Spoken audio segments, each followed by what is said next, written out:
This question has to do with jobs, and as our representative, what can you pledge to do to help create and retain jobs here in New York's Hudson Valley? We'll begin with Mr. Schreiber.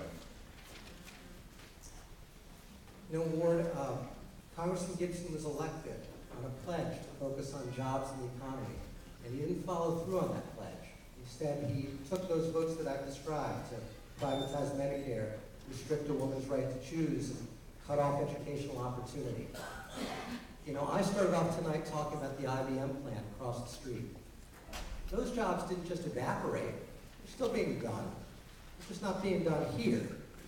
And unfortunately, the Congressman's voting record has continued to support the policies that let that happen all over America.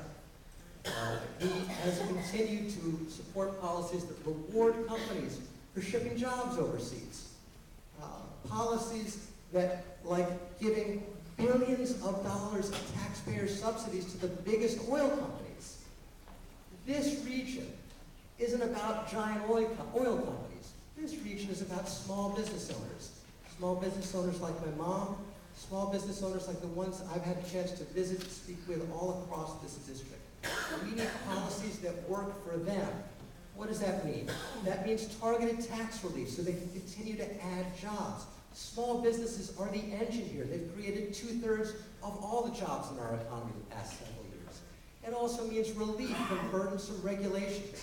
The fact is, Washington comes up with these one-size-fits-all ideas that just work for the big guys with the lobbyists that write them down there, and they don't fit our small businesses right, and they burden them, and we need to reform those as well.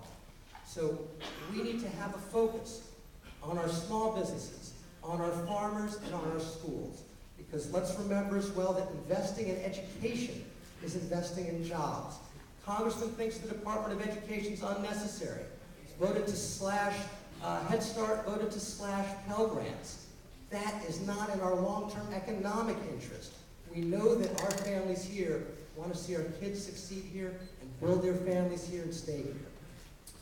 2 minutes, Mr. Gibson. Well, let me just start by saying that my point is that when you use divisive language, it's not the right departure point. Whether you're talking about Tea Party, or you're talking about socioeconomic class, you're talking about Occupy Wall Street, or you're talking about 47%.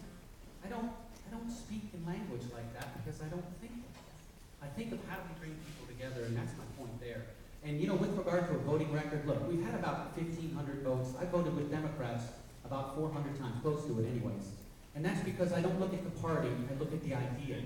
And I say, is it constitutional, number one? And number two is it good for upstate New York, and is it good for our country? So for example, Head Start and Pell Grant. At the end of the year, I voted for it. I'm proud to say this. We increased Head Start by $400 million, and I visited Head Start all over this area, and Pell Grants as well. I mean, we've increased it now to $5,550, highest that it's ever been.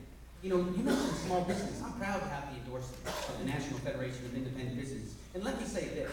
I'm encouraged by the data that you saw this past week. We went from 10% unemployment down to 7.8%.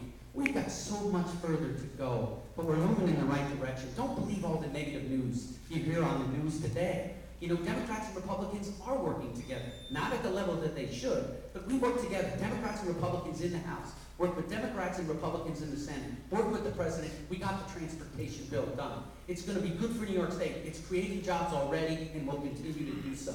Likewise, Democrats and Republicans work together with the President to pass fair trade agreements. The Obama administration says it's going to add $10 billion to our GDP and create 250,000 jobs. Farm Bureau really wanted me to vote for it, and I was proud to do so. The Jobs Act helped small business get access to credit. And veterans, I was with Lyle Decker from Masonville. He's so thankful that we passed that veteran jobs training bill that's allowing him to go to school, and he's getting a stipend, and he's going to get assistance from unemployment to employment. We got so much further to go, but in fact, we will work together. This country will rise again. 1 minute, rebuttal, Mr. Schreiber. The fact is, the congressman's voted with his leadership 80% of the time. But the statistics and Washington insider rankings are not what are important. It's the substance. And the fact is the congressman's record is not bipartisan or moderate any time when it really matters. On the rubber hits the road. It's not. That's the record. The fact is the congressman voted for the Paul Ryan budget, The Paul Ryan budget cuts Pell Grants by $26 billion. Now, I was up at SUNY Delhi. One of our incredible public universities we've got here, watching 3 kids learn about solar panel installation and realizing that 2 out of those 3 kids depend on student aid and wouldn't be there if the congressman's vision for education came to pass. That is not a vision for growth in our future. And we are not going to get our economy back on track when the Tea Party leadership in the House won't bring up the president's job bill, but will vote over and over again to restrict a woman's right to choose, to end Medicare, and slash Pell Grants and Head Start. 1 minute rebuttal, Mr. Gibson. The data is just not right. I mean, the data you're citing, you need to go to the website, take a look. It's not 80, it's 75. It's the 3rd most independent record in the Congress. Also, if you look up my record, you will see that I work every bill, just about every bill that I put in is a bipartisan bill. And I co-sponsor bipartisan bills. Why? Because I've studied the Constitution, and we've set this thing up that if you don't have consensus, you don't get change. And in an era of divided government, if you believe as I do, the status quo is unacceptable, then by definition you're going to work together. And we do. And let me say something on budgets. The year before I came into Congress, the deficit was $1.6 trillion, and they had no budget. Why? Because they were incompetent? No, I don't think so. It's because they didn't want to make the hard choices. I have to make choices on budgets. I voted for the Republican budget in 11. I thought it was pro-growth, fiscally responsible, but I had a better choice in 2012. One that would spend money, I think, in better areas for priorities, and one that had better tax reform principles. So I voted for it, and you can feel good because our area is leading the way. Because I think we're actually going to come together to avoid the fiscal cliff by doing something like that. Thank you. I just would ask you one more time, as we said at the very beginning, please be respectful of both candidates. We ask you not to shout out and applaud. We're trying to get as much in as we can tonight, and I really appreciate your support for that. Next question will begin with Congressman Gibson. This is for both candidates. Are you concerned about the health risks and potential drinking water contamination caused by the process of chemicals involved in hydraulic fracturing? And how will you protect your constituents from these possible dangers? Again, 2 minutes. Yes, I am concerned. You know, and I tell you as a guy that has an A rating with the National Federation of Independent Business, an A rating with the Chamber of Commerce, and is always looking for ways that we can grow our economy, but I'm not satisfied that we have a safeguard in place, a regulatory process in place to protect our water and our air. I've co-sponsored the FRAC Act, which basically says, it's a very simple bill, it's 4.5 pages. It says that companies have to disclose chemicals and they have to comply with the Safe Drinking Water Act. Disappointingly, I'm the only Republican on the bill right now, but I believe I can change that. There's some others I can inspire to get on. And look, I mean, this is a country that can do hard things. There's no question on that. But until we have a process where we know that we can safeguard our water and our air, then we would be in a position to empower localities. Localities then could make decisions on whether or not they want to pursue, because you know what? Some localities, they base their economy on tourism. And I've listened carefully to what people have communicated to me. Even if it becomes safe, some of these communities don't want to do it because they're afraid they're going to lose in the pocketbook just because of the drilling in the eyesore. So, look, I mean, I know that this may seem non-related, but I'm the author of a bill that ensures that our Vietnam veterans who served offshore, you know, that they get health coverage for Agent Orange. And why that's related is this. Nobody thought in the 1960s that we were poisoning those servicemen and women, but we were. So we need to learn from history. We need to learn and make sure that we don't rush into this and we end up with our kids and our grandchildren dealing with a situation like Agent Orange, like I'm dealing with cases right now. Because believe me, we don't give up on these sailors that don't get presumed coverage because they didn't step on the ground or go in the river. We don't give up on them. We fight case by case. But it shouldn't be like that. It should be presumed coverage. And I have that bill, and we've got over 100 co-sponsors. Bipartisan, by the way, Julie. And we're going to continue to work that. Let me say one other thing with regard to education. I'm the only Republican in upstate New York that has the endorsement of the teachers union. I'm proud to have it. Mr. Schreiber? Thanks, Ward. When it comes to fracking, I take the view of a prosecutor, which is what's the evidence? What are the facts?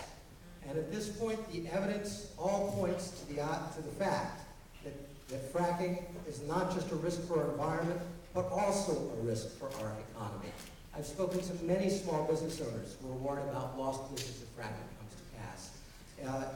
Places like Brewery Omegang out in Cooperstown have talked about leaving if their water's at stake. Spoke to a beef farmer just a couple of days ago. His purchasers have said they won't buy from him and the farmers he works with if there's fracking. So the fact is, we have very serious economic consequences to worry about if we choose to go down that route rather than building on our renewables and making farming viable and profitable along with our small businesses in this region. Now, I'm glad that Congressman Gibson has finally come around to co-sponsoring the FRAC Act, something that Congressman Hinchy has championed for a very long time, because it seems as though it should be a pretty straightforward idea that if you want to pump chemicals into the ground, you ought to tell us what you're putting in the ground. There is no reason for that industry to have exemptions from the Clean Air and Clean Water Acts. Now, the fact is the Congressman's expressed concern tonight about the environmental impact.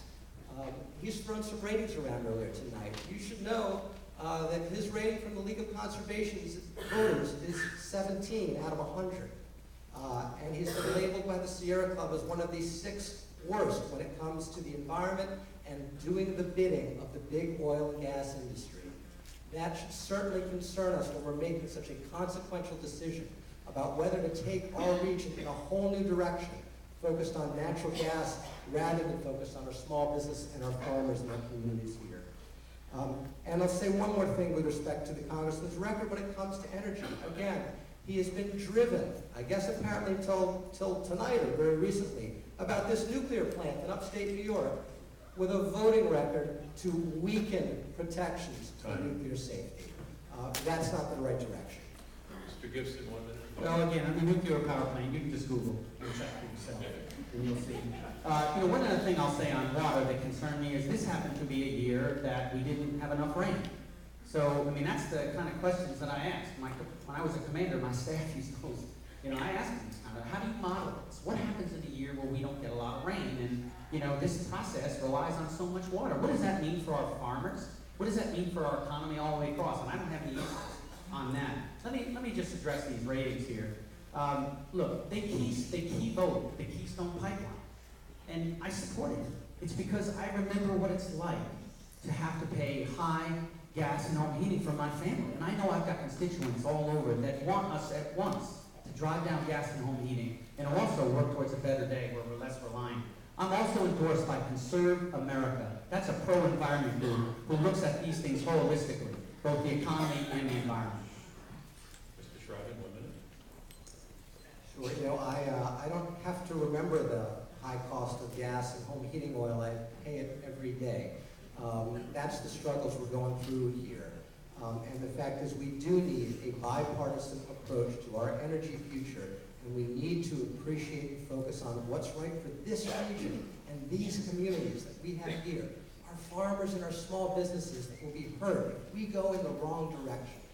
And so, when you have a congressman who says that the EPA should only take into account economic impact, which is exactly what he voted for, rather than what the EPA traditionally does, which is look at total impact, that raises serious concerns as we look ahead to evaluating the kind of energy investments we're going to make in this country. When you're voting to reduce nuclear safety, even if you don't want that plant anymore, that you wanted so much before, Congressman, it gives me great concern, and the voters here great concern about the Congressman's attention to safety when it comes to energy exploration. Next question will begin with Mr.